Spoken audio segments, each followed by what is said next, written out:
Welcome to the Packer Podcast. I'm your host, Christina Herrick, and I sit down with leaders and disruptors in the fresh produce industry who are reimagining how we grow, move, and deliver fresh fruits and vegetables in a changing world. Joining me today is Ron Lemaire, president of the Canadian Produce Marketing Association. Thanks for joining me, Ron.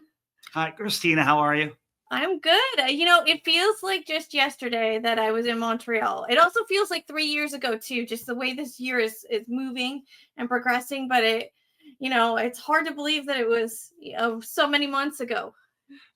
Pace of change, it's unbelievable. I don't think we look back at the pandemic and we thought, boy, will we ever go through in our lifetime anything as turbulent and challenging? And here we are today with again more challenges. So you know what, the world's changing quickly. It is. So speaking of change, that's a great way to kick me off with questions. So talk about some of the biggest forces of change shaping the fresh produce industry for Canada. Right.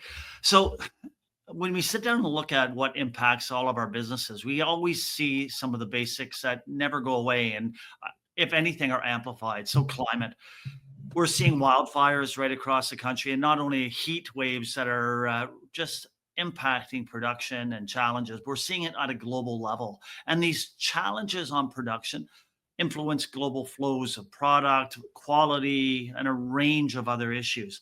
Logistics come into play as well, domestic and international, looking at new channels, and of course, all being driven through geopolitical issues, whether they're right here in North America, and or on a global level. So you start combining all these together. It's not one thing that's really driving challenges for everyone within our supply chain. It's the compounding of challenges that we're living with. And you know what? The amazing thing is the industry is so resilient. We still pivot, we still adjust, and that's something that I think we can be proud of. Yes, and I feel like having you on, I'd be remiss not to talk a little bit about some of global trade because obviously that's important to Canada, to the U.S. As we were talking before we started, it's always funny to hear the Canada-U.S. Mexico trade agreement and the way the different countries order the country. But Yeah, regardless, it's we like calling it Kuzma in Canada, but USMCA, that at the end of the day, I think it still remains a world-class trade agreement, and what's interesting, since President Trump inauguration, and actually even leading into that, there was already a heightened sensitivity around what are we doing at a global level? How are we looking at trade flows? How are we looking at trading partnership? And when you look at what's happened since January and where we are here today, and of course, the elephant on the podcast being, the tariffs and what tariffs mean and the challenges. But, the interesting thing for our sector is, we are USMCA compliant relative to what we grow, what we sell. And I know for the listeners, from some sectors in our industry, there is frustration because Canada does have 25% tariff on some US products coming into the country. Looking at beans, looking at citrus, looking at melons, looking at tomatoes. And those tariffs being put in place when the initial, called them fentanyl tariffs, were originally put in play.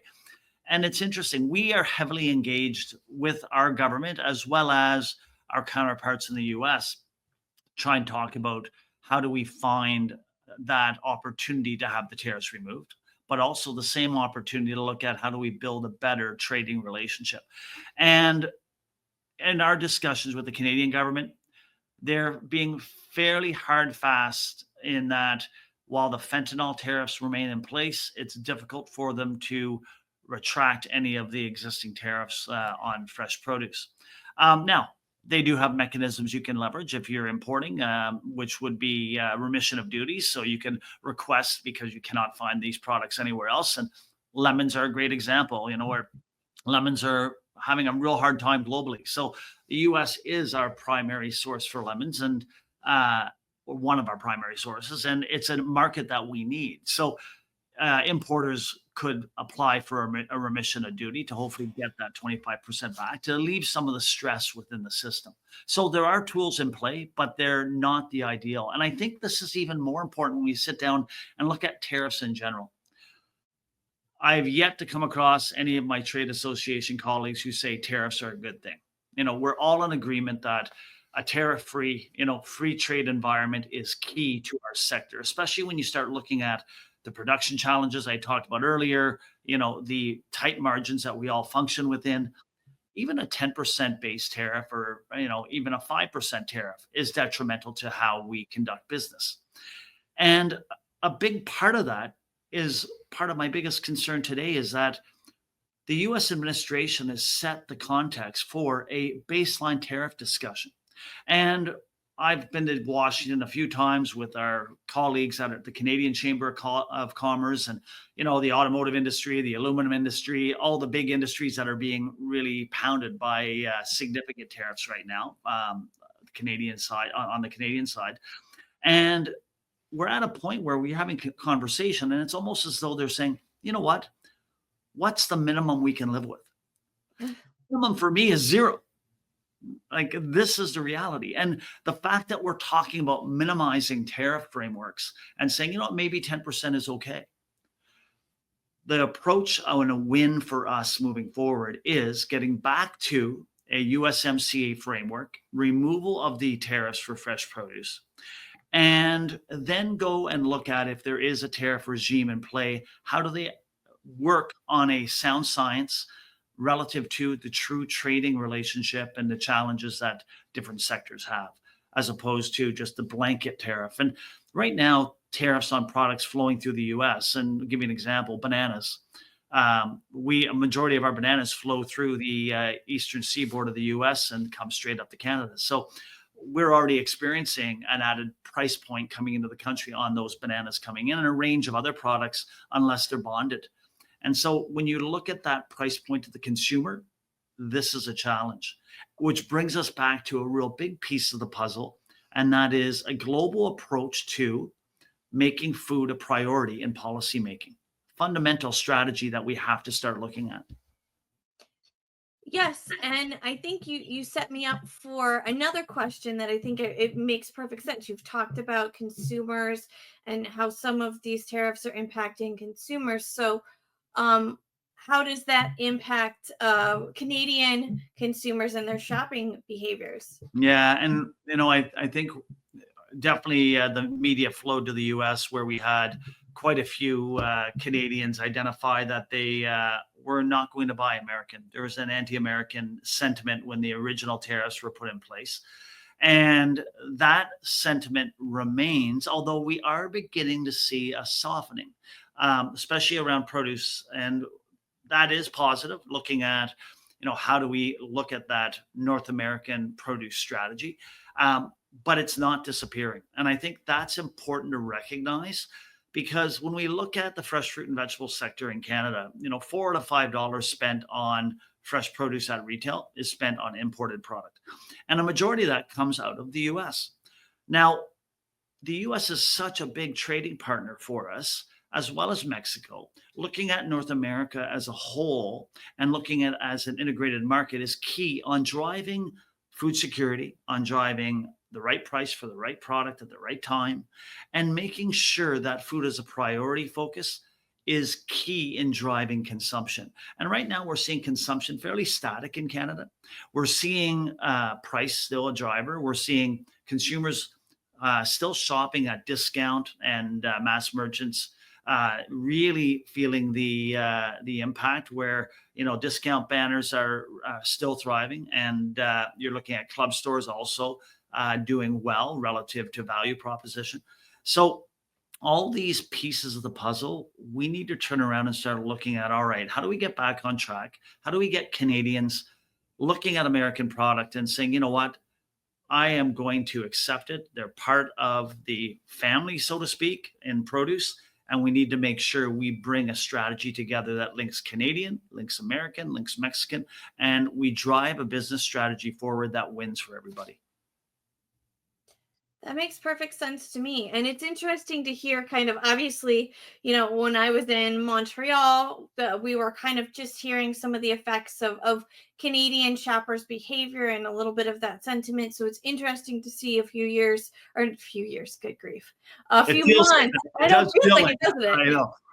But you know, it's funny. It's demographics when you look at them. So boomers are still very much, as in Canada, we call it elbows up, right? It's a hockey term, and it was used originally by a few elected officials and others to try and get Canadian momentum.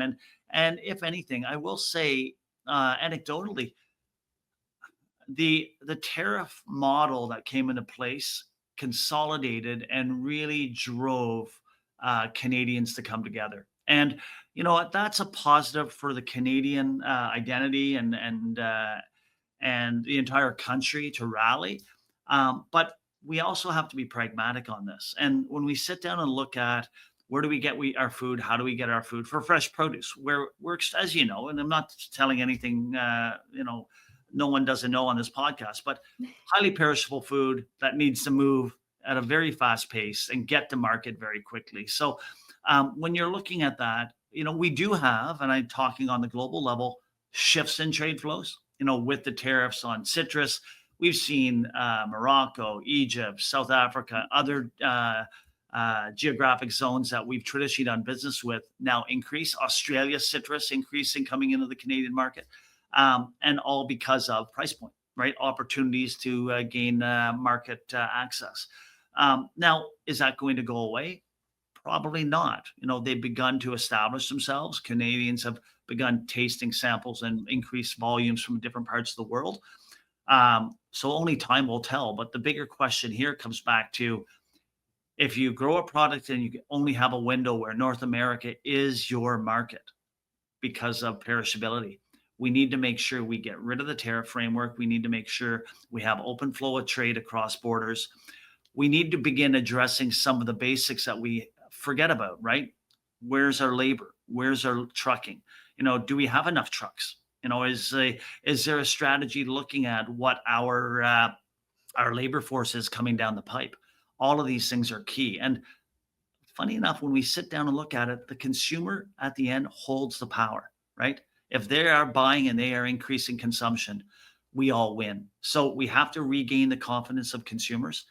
There's going to be a lot of work that has to be done, and we've encouraged and had discussions with the U.S. Embassy in Ottawa, saying, "Look at how do we rebuild and begin starting to look at a buy U.S. or some type of strategy that really does get Canadians back on track relative to not only enjoying Canadian product and the products that they may not have access to through domestic production, but let's look at the strategy that brings North America back together."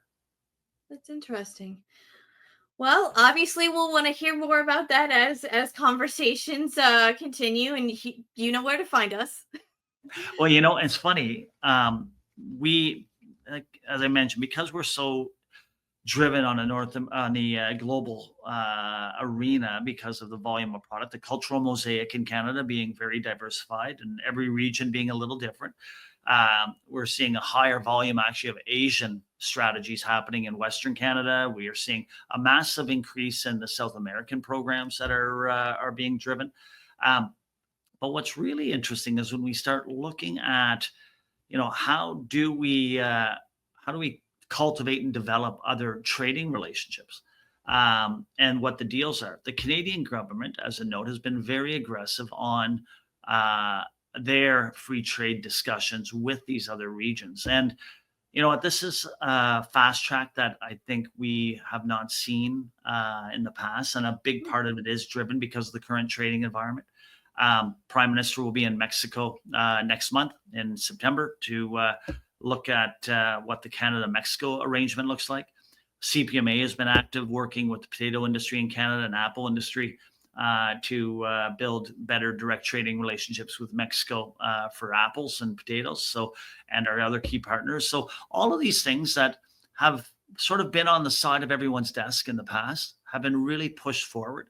And I don't think it's a bad thing, relative to making everyone realize, were we getting complacent in the simplicity of, all right, we wake up today, we have our trading relationship with our good friends north and south, and we continue on. Everyone is now really looking at maybe not totally changing their trade model, but at least diversifying a bit more. That's fascinating. And to your point, that's not necessarily a bad thing. Being able to expand trading partners, broaden relationships. I mean, I think that's granted. I'm reading this at what 5,000 feet or even higher level, being in my role, but that's what I see being important to global trade in the future is just those relationships and building relationships. It's this business, as you know, is built on relationships, Very much. and it's a small global community. It really is small. And when we sit down and look at, you know, the collaboration and the success we've gained through collaboration, which is really how CPMA is built.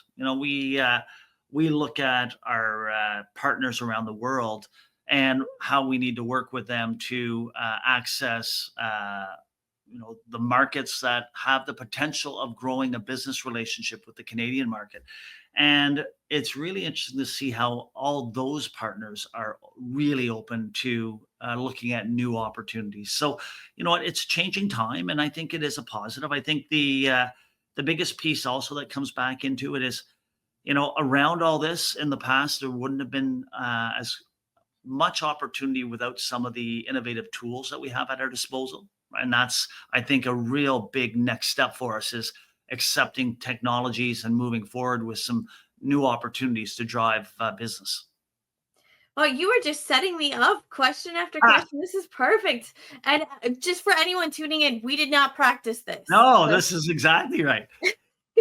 I love it. So I'd like to get into that a little bit about that innovation, and we can have a separate conversation afterward about sustainability because I know CPMA is part of a larger working group to really push sustainability. But I'd like to hear about that innovation technology. What do you see moving forward? You know, playing a key role, I guess. Listen, I want to start with what everyone talks about, and that is AI. And the AI discussion. It's interesting because as we've begun diving into it about a year and a half ago, CPMA began looking at, okay, where do we fit in the AI world, and how do we support the membership? What we found was the diversity of awareness and structure within our industry, especially around governance. And so we're actually working right now. We'll launch this year a governance framework for our membership. So if they do not have a rules-based system to use AI tools in their operations, they'll be able to take an off-the-shelf governance tool and at least introduce that into their businesses. And you know what? Everyone's doing it. You take Chat GPT, or you take one of the other tools that are in the market, and I have an email. I want to drop an email in the most basic use of AI, and tell me if they improve on the email or edit the email. Well, is there sales data in that email? Is there confidential information about the company in that email? There's a range of different basic levels of safeguards that, you know, a lot of users are not taking at this point. So those safeguards need to be articulated, and a governance framework within your companies need to be modeled so staff understand, what are the risks, what are the parameters, and how do I effectively use AI? And so that'll be our starting point. And then secondarily from there, we'll be looking at education. So internal education at first, and then expanding out to providing that tool to members in the small to medium sized businesses. A lot of our big companies in the association have already moved down that path. So that's first step. The second step is actual leveraging of the AI tool. And whether you're bringing it in house and you're developing your own tool, which many have already started to do, but leveraging that out on business opportunities, business development, and business expansion is key. And right now, what we're seeing on a lot of the AI opportunities is leveraging and utilizing our internal resources in a more effective and efficient way, developing the right tool internally so that, in short, one person is able to be more efficient with their time and more effective in their business strategy. And so, even if it is doing predictive analytics, trying to look at new business opportunities and influence, your market strategy could be, those are just the tip of the iceberg of where we can go with AI.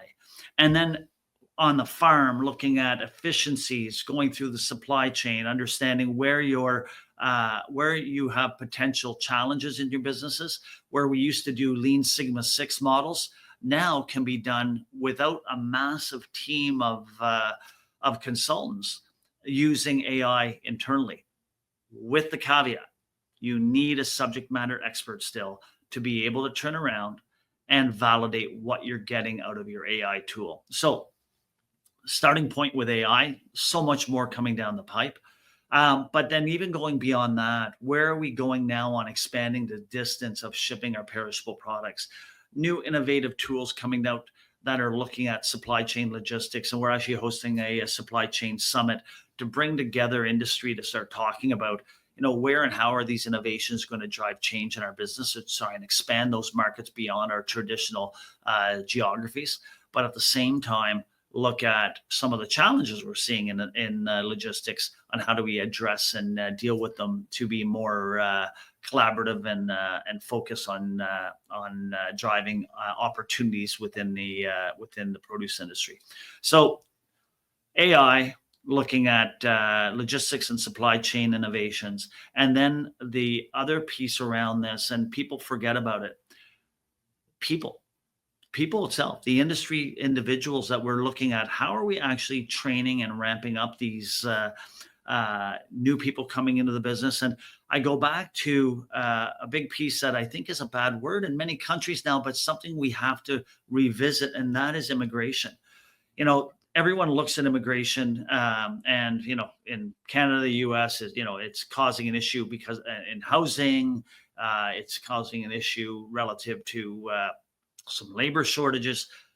But that's a real myopic view of where immigration can take us and lead us. And we need to start looking at innovative tools on how we're targeting and bringing the right strategies in for labor, because we will have and are having a labor gap, not just on farm, but as we go through the entire system, to try and bring in the right engineers, the right computer scientists, the right leaders in our business that can drive change. And that is a global discussion. It's not just looking domestically. Combination therein will make us stronger. Thank you for that. I think you're absolutely right on all points.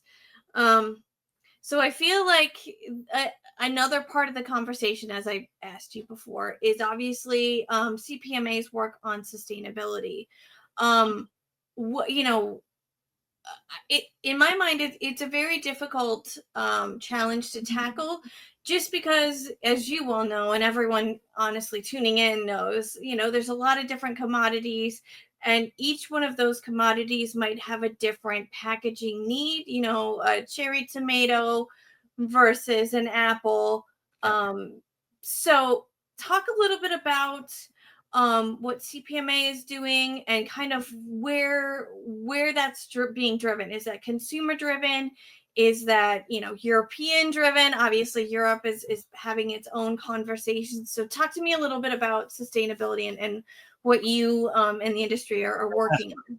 So, it's interesting. As of just last week, looking at the global discussion around packaging and plastics, the U.S. is actually really driving a discussion to really ask everyone, let's sit back and look at this in a very pragmatic way. And CPMA has been asking for this pragmatic approach to packaging for a long time. And I'm going to take sustainability, and let's separate sustainability in a couple different levels, because we lost our way in the last 3 years on the 3 pillars of sustainability. We were hyper focused. We as mostly government, driving an agenda, and the Canadian government under the previous Trudeau focus was really driving an agenda that was solely environmental.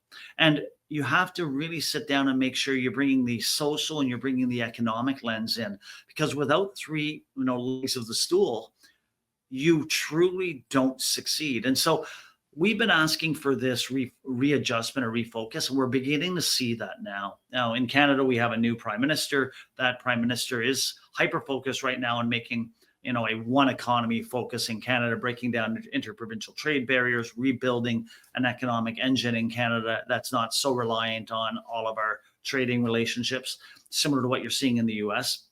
But on top of that, taking a pragmatic approach on looking at cutting red tape. And one of the things we've asked for from the government is the removal of what they call the plastic registry, which is a duplicative process of registering the materials in your packaging coming into the country or in the country. And by removing that, removing the administrative burden on it.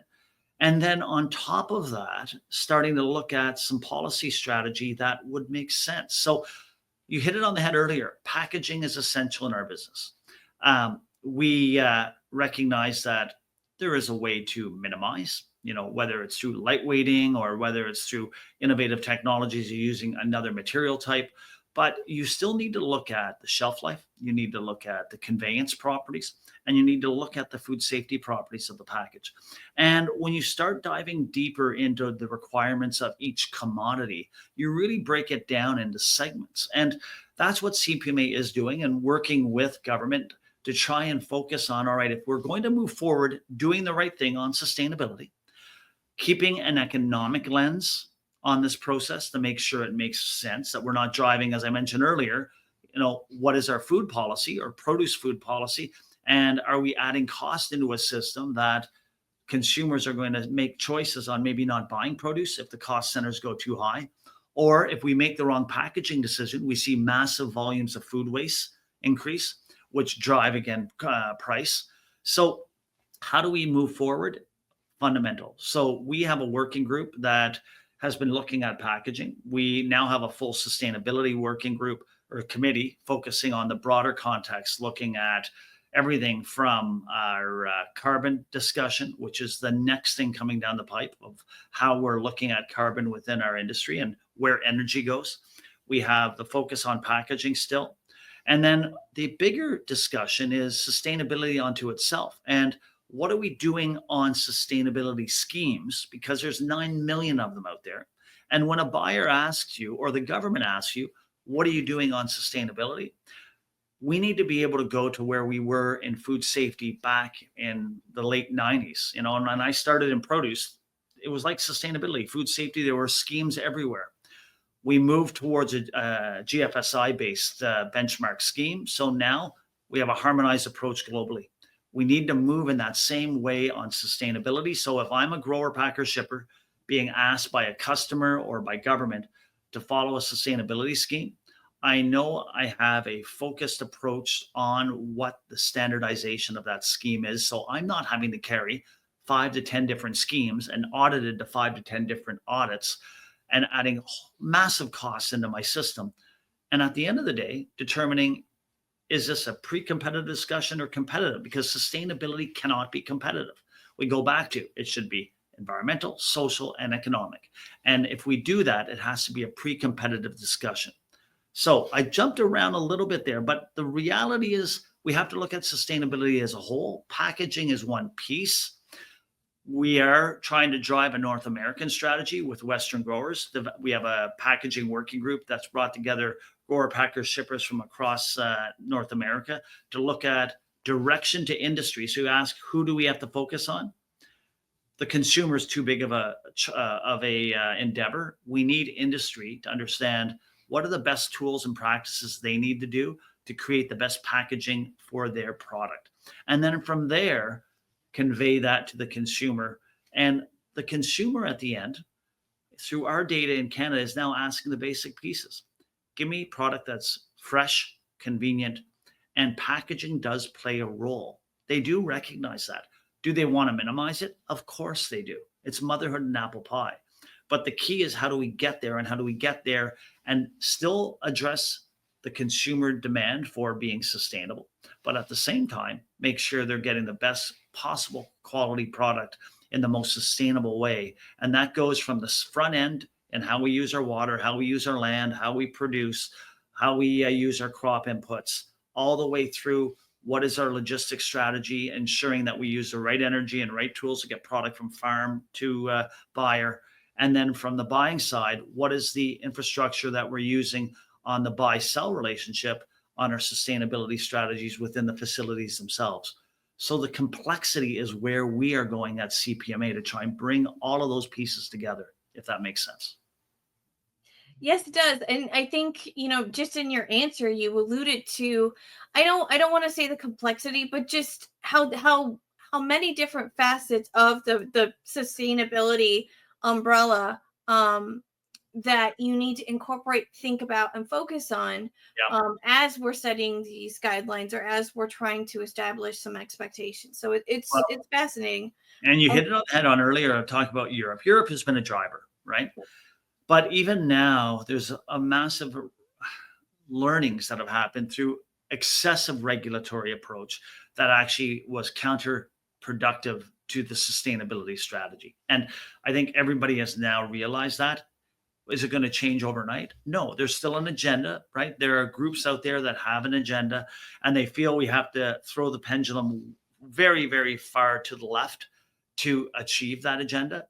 But I think where we need to fall is getting the pendulum back to the middle and, call it the crazy center. It's in politics, you have left, you have right, but at the end of the day, the center is where you get things done. yeah. And if you can't land in the center, then you will never be successful going too far left or too far right. Well, I think you talked about it. It is about, dare I say, the three-legged stool, because that's quite often. And if one is out of balance, it's not going to be something that's long term. And I think that's obviously what CPMA and other organizations are really looking to establish, is something that helps the industry move forward, doesn't set them back.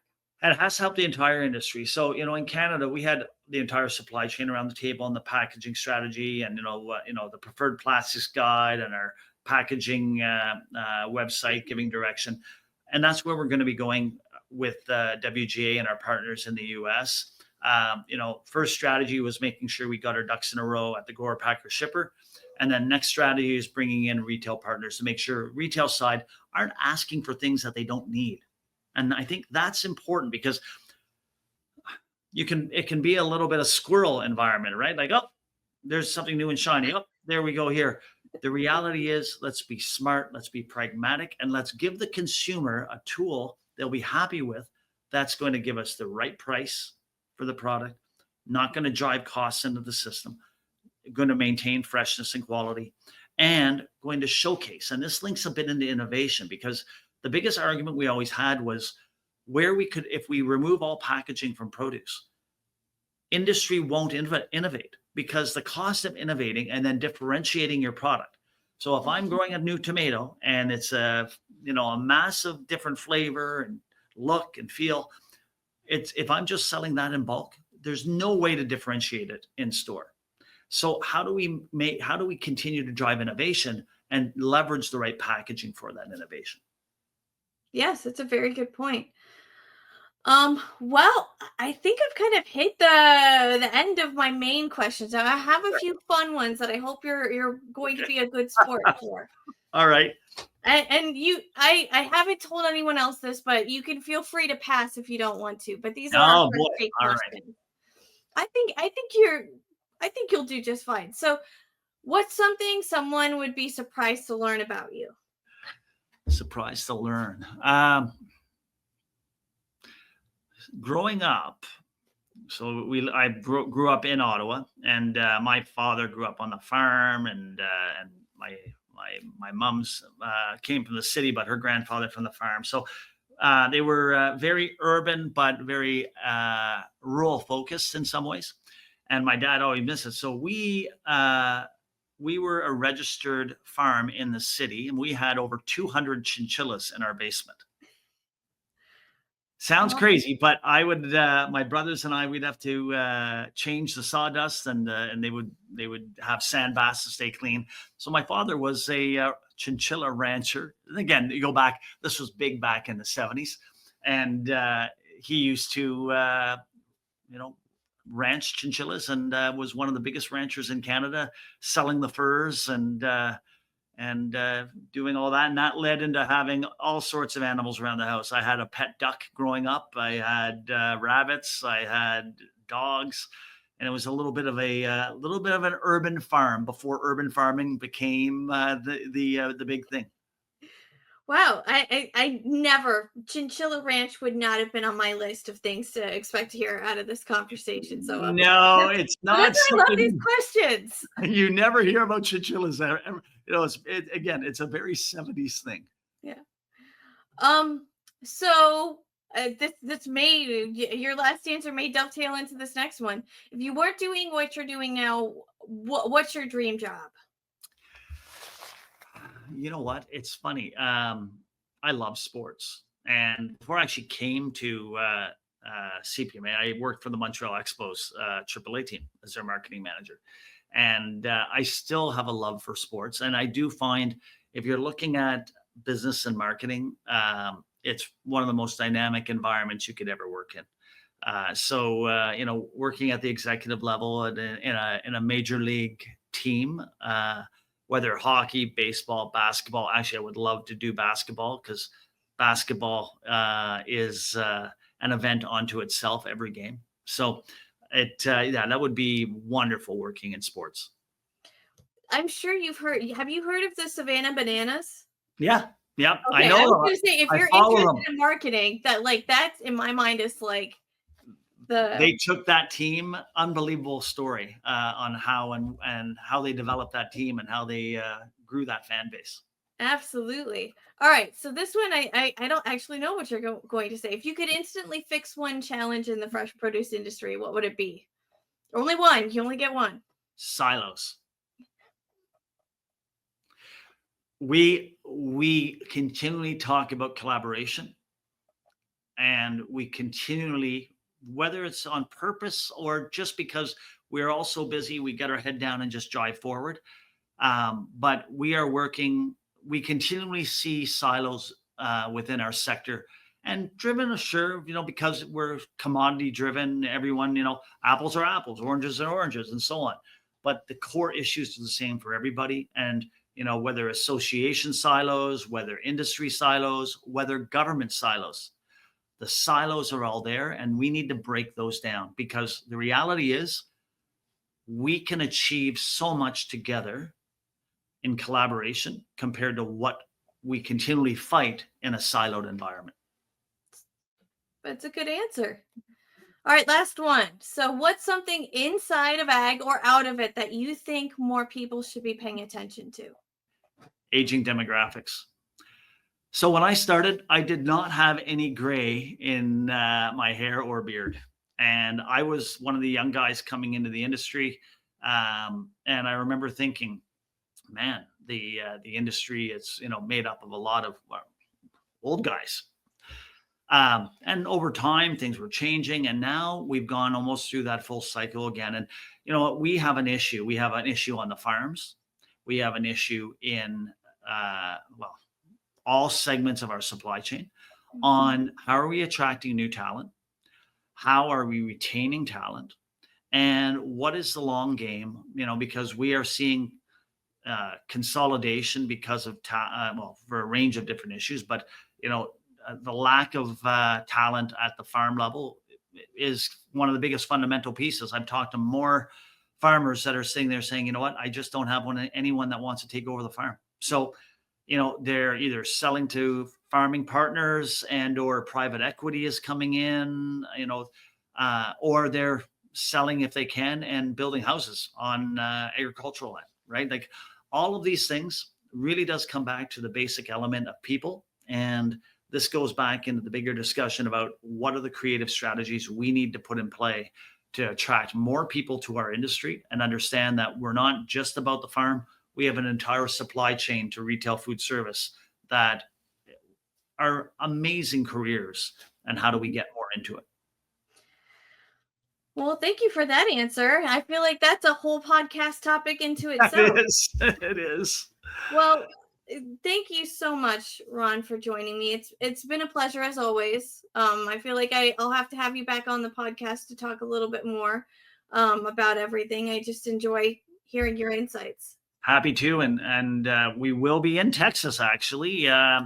We're hosting our board meetings in Texas in September, working closely with Dante at TIPA and Dave at WGA and Kathy at IFPA and Lance at FPAA to try and pull together a strategy because we did talk a little bit about CUSMA, but we are already looking at where USMCA review is going. And by chance, with our meetings there, we're taking the opportunity to engage. So more to come in the next few months. Well, that sounds great. Yes, we'll definitely have to connect and hear more. Perfect. Look forward So to it. yeah, absolutely. Well, and I'm sure I'll see you in Anaheim, although that's a big show. Well, and you know what? Maybe not this year. Their trilateral accord meetings are happening in Oh, Mexico okay. on trade, and they by chance happen the same week. So, Oh of no. course, we will have a booth and Yeah. a team at IFPA, and you can join us at our booth for some Canadian beer, as always. So make sure you do drop by the booth in Anaheim. But I may have to go do some work in Mexico to make sure our trade relationships continue. Well, as you alluded to, that's a very important thing, so I can understand why you might not be there. Well, that's it for today's episode, brought to you by the Packer Produce Market Guide and Farm Journal. Don't forget, if you enjoyed today's episode, we'd love to hear from you. Take a moment to rate and review this episode and the show, and be sure to hit that subscription button so you don't miss what's coming next.